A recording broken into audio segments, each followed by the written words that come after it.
Actually, my question is to Ebba and Zahra. Sorry, I didn't introduce myself. Naila Asrar. I'm a consular at Pakistan High Commission. So I have heard a lot about your stories and I must say success stories. You have mentioned the challenges. I know like being entrepreneurs or like anywhere in any field, the women, they have some sort of special challenges. I call them added challenges as compared to the Asian man and Pakistani man.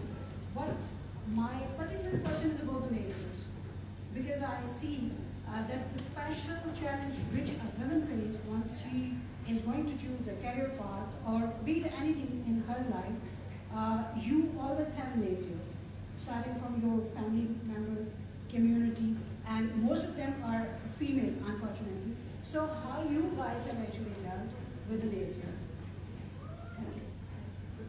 Who wants to answer that question? And hold the mic up because they come here.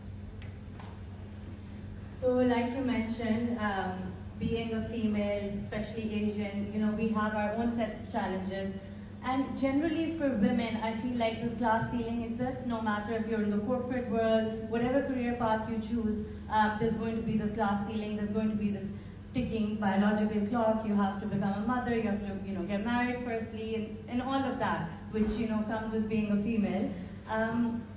And I would just say that how I saw it was I wanted to have a career and then I wanted to have kids. And you can plan, you can have your own sort of, you can chalk it out for yourself, but life doesn't always go as planned. We had a huge delay in opening up Faya. I ideally wanted to set up a business and then start a family, but in my case, my daughter came first, and then Faya is named after her because she had to come in, and then we got the first location for Faya. And I did it side by side. I had 3 kids.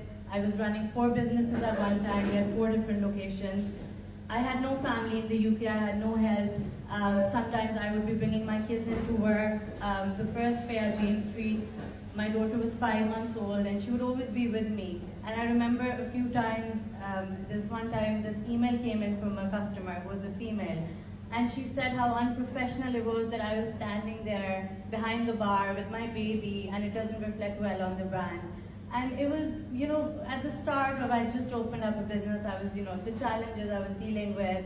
And this email was just, I took it very personally and I reflected on it and I thought,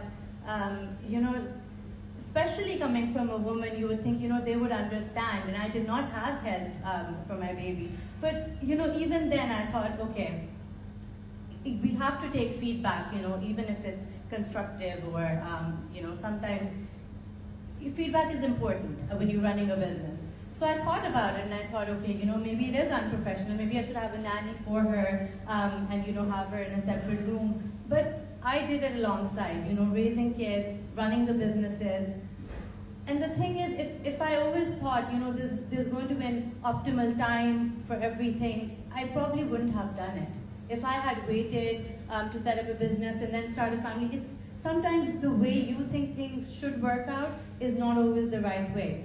And you can do it all. That's what I learned.